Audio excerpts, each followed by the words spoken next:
250,000 birds take flight here at Sand Lake Refuge every day. They stop off here on their way south for the winter, and again on their return journey. Seemingly chaotic, these flocks are controlled by the Fish and Wildlife Service preserving the habitat, by the birds' own instincts, and by the weather. This is a prime example of nature's own air traffic control.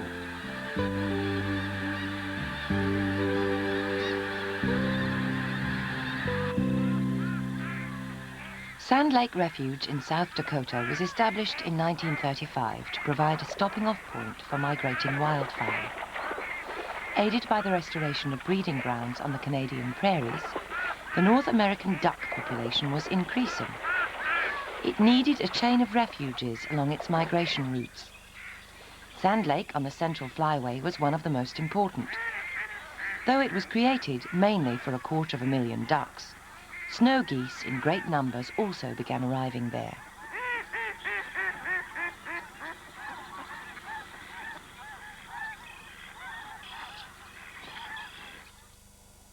In late September, the lesser snow geese start moving south from their breeding grounds in the tundra around Hudson Bay. One of the first ports of call on the journey is Sand Lake. Though its key role is as a staging point, Sand Lake is also an important breeding area. Over 100 species nest there, including western grebes, which perform their spectacular courtship displays.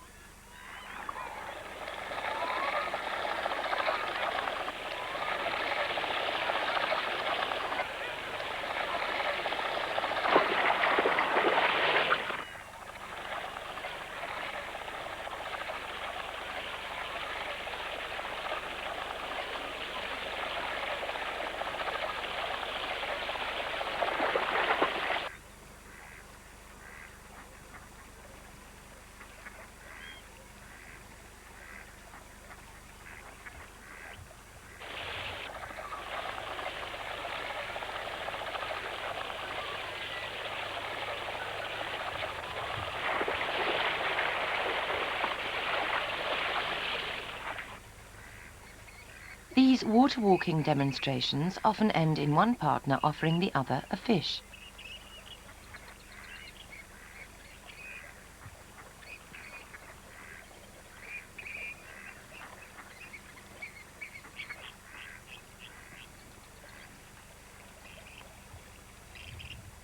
Breeding American white pelicans mingle with the grebes. The male is distinguished by the horny growth on its bill. Large colonies of double-crested cormorants stop off here too. The diversity of breeding birds is not accidental. The populations have been aided by careful management. Islands were created for pelicans and cormorants by building dams to control the water levels over 5,000 hectares of marshland.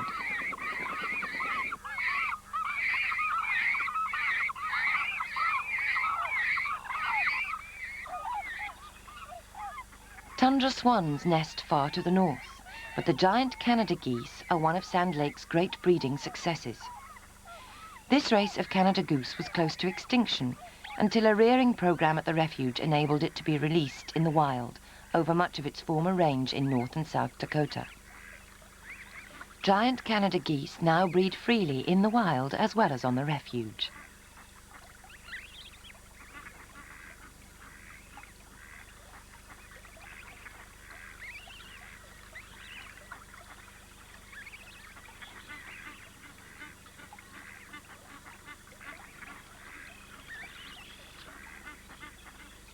There are waders here too, the American avocet and the killdeer, a relative of the ringed plover in Britain.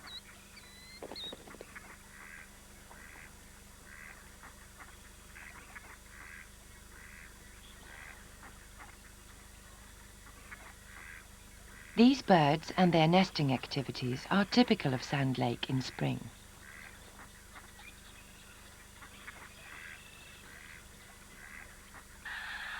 The skeins of incoming snow geese contain both white and blue-coloured birds. They're actually the same species and are both colour variations of the lesser snow goose.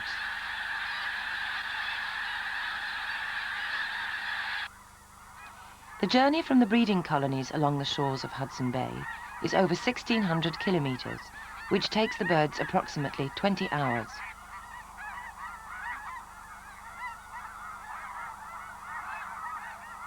Before Sand Lake and the other refuges along the Central Flyway were created, the geese often flew straight through to the Mississippi Delta, over 3,000 kilometers south, where they would spend the winter.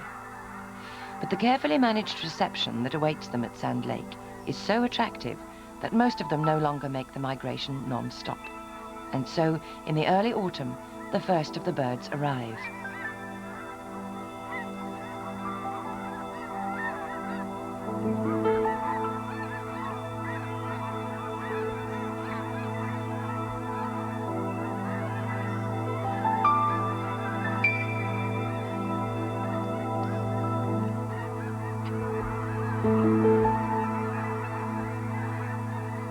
These young snow geese were hatched this year in the Arctic.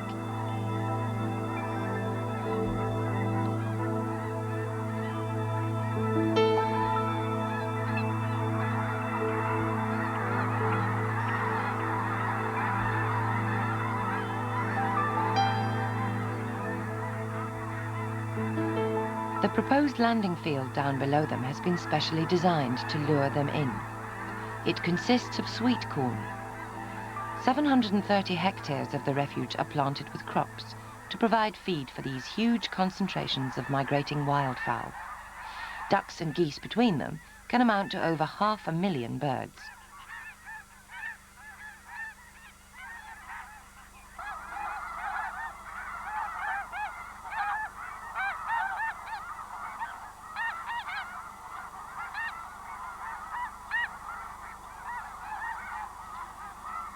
Also reaping the benefits of the cropping scheme is the occasional pheasant.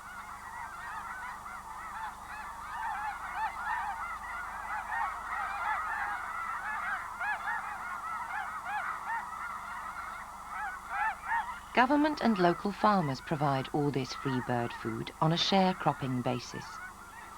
The government usually leaves their half of the grain and maize unharvested. It's this that attracts and detains the geese on the refuge. Management of this concentrated air traffic is an ongoing process. Stubble and grass must be cut to give the geese the best possible grazing.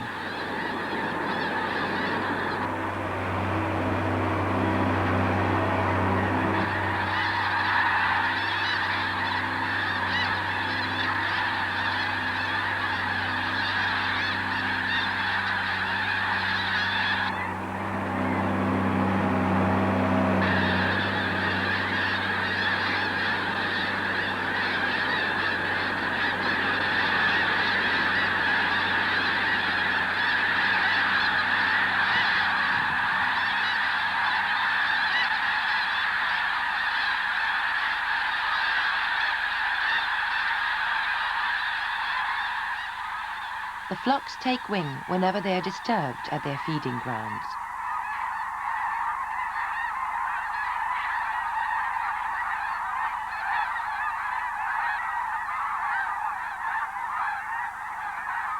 The airborne birds fly in to join an equal number of geese already landed on the lake.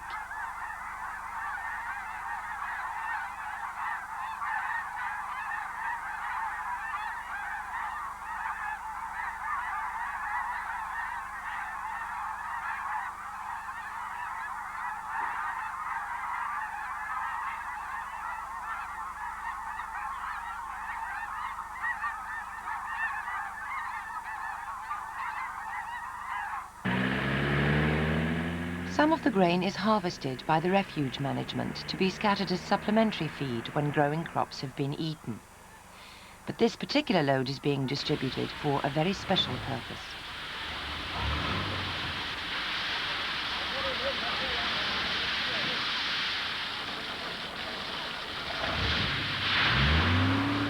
A runway paved with corn is put down to lure the geese to one specific part of the refuge. Close by is a well-hidden battery of rockets.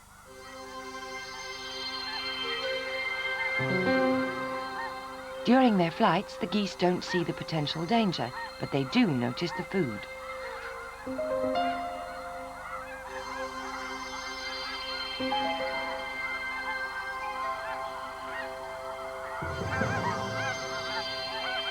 The rich carpet of grain is too much of a temptation, and the birds begin their descent.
Once they've landed, the flocks are wary to begin with, alertly watching their surroundings before they settle to feed.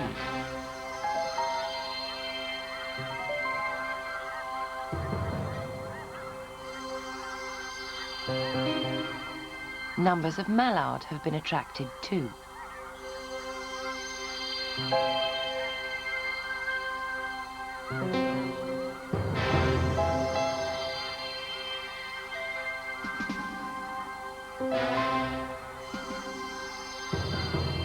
Despite their apparent greed, wild geese and ducks are cautious creatures.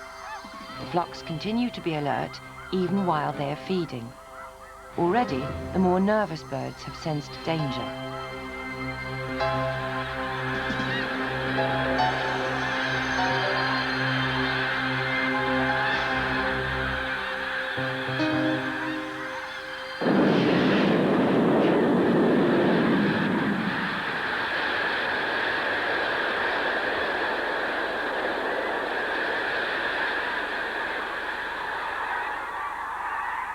The rockets that carry the nets have trapped enough for ringing purposes. This dramatic event is necessary to mark a sample of the population so that its future progress up and down the flyway can be recorded and studied.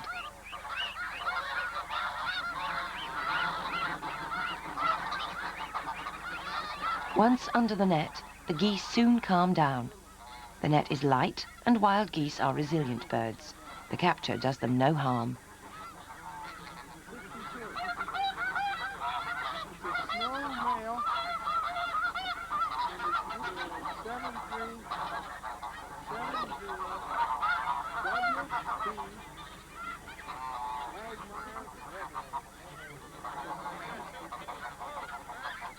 Numbered leg rings are put on and details recorded.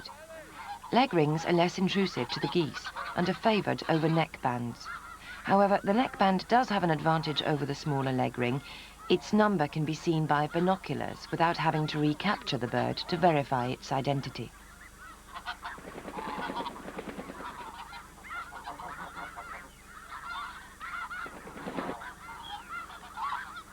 When released, the geese fly or even walk away almost as if nothing had happened. Far more hazardous times still lie ahead of them.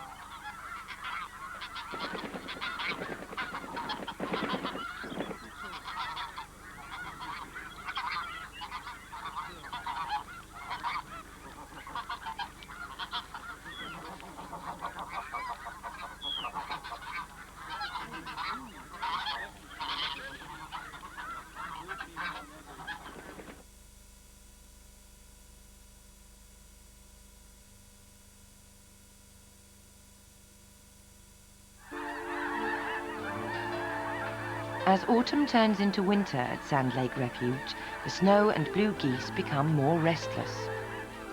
On the rich feeding provided for them on the refuge, the young birds have grown strong on the wing. Their flight muscles are now in good condition for the long journey still ahead of them.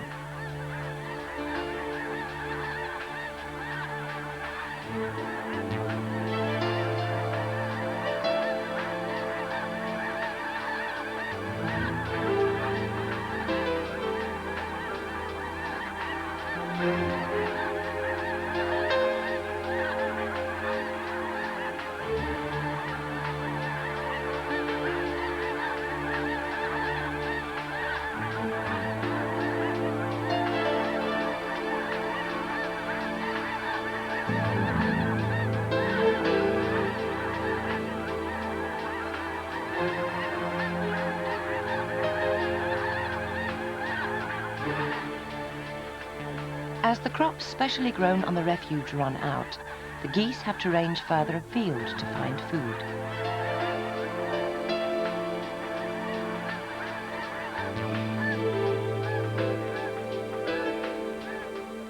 At the period of the full moon, they do much of their feeding after dark.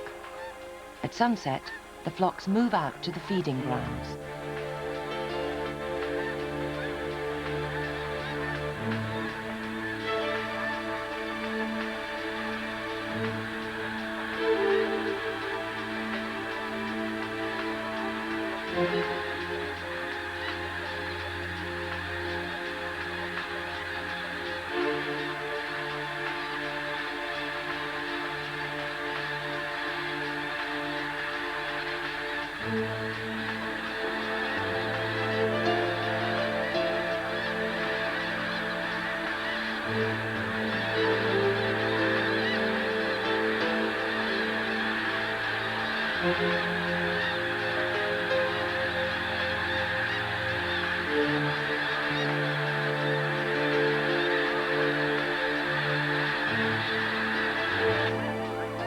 And then, suddenly, winter sweeps down across the prairies to Sand Lake.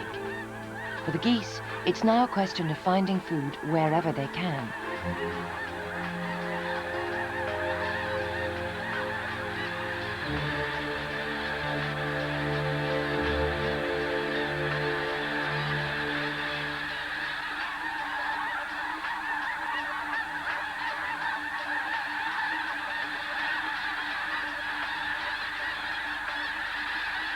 These are the maize fields where a few short weeks ago they gorged on the plentiful ripe grains of corn.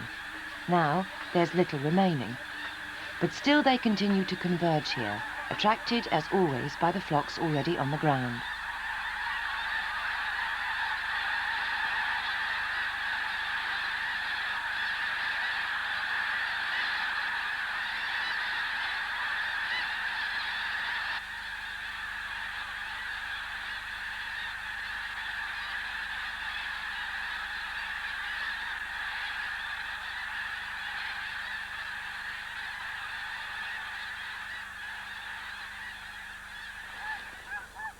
These young geese have found a patch where the taller grass has partly insulated the ground against the frost. So there's a chance of finding something edible that's not frozen solid. Their reward? Some leftover heads of corn, which will provide them with valuable sustenance at this time of year.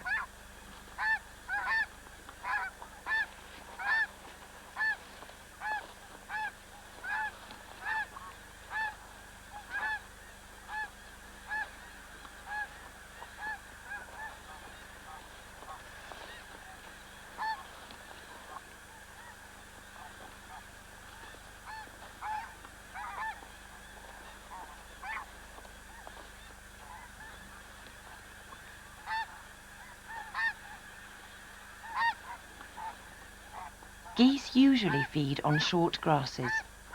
Beneath the snow, they know there is grazing if they can reach it.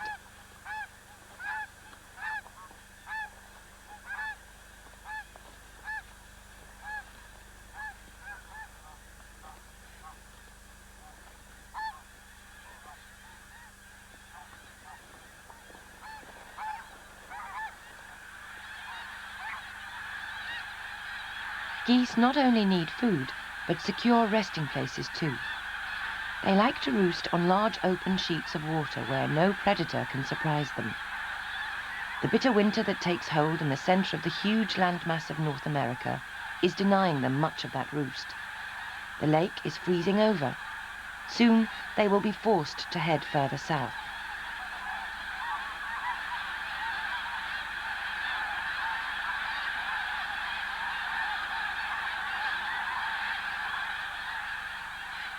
A herd of tundra swans has found a small piece of water. They will shortly head southwards too.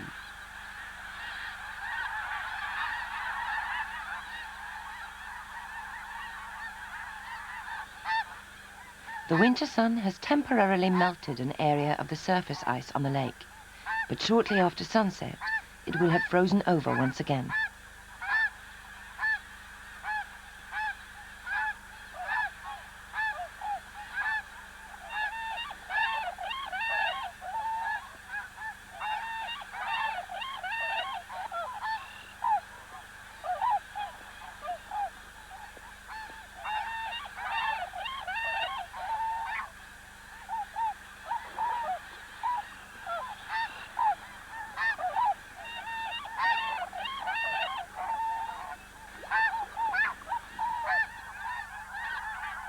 Towards the end of December, departure is imminent.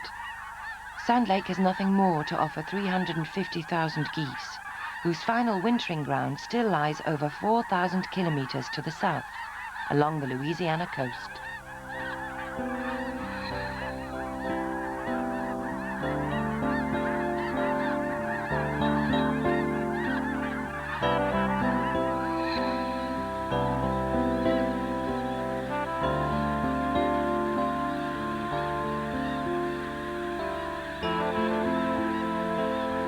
This time, the snow geese don't swing round to circle the refuge as they usually do on takeoff. Instead, they head resolutely southwards.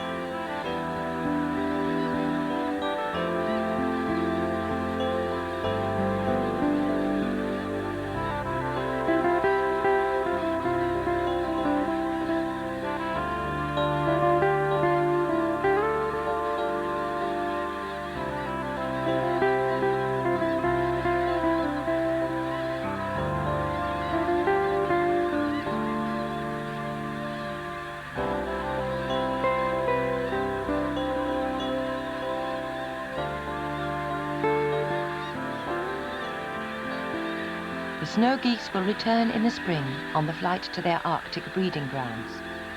Then, once again, the Sand Lake Refuge will be ready to welcome them and give them sanctuary as a stopover on their journey northwards.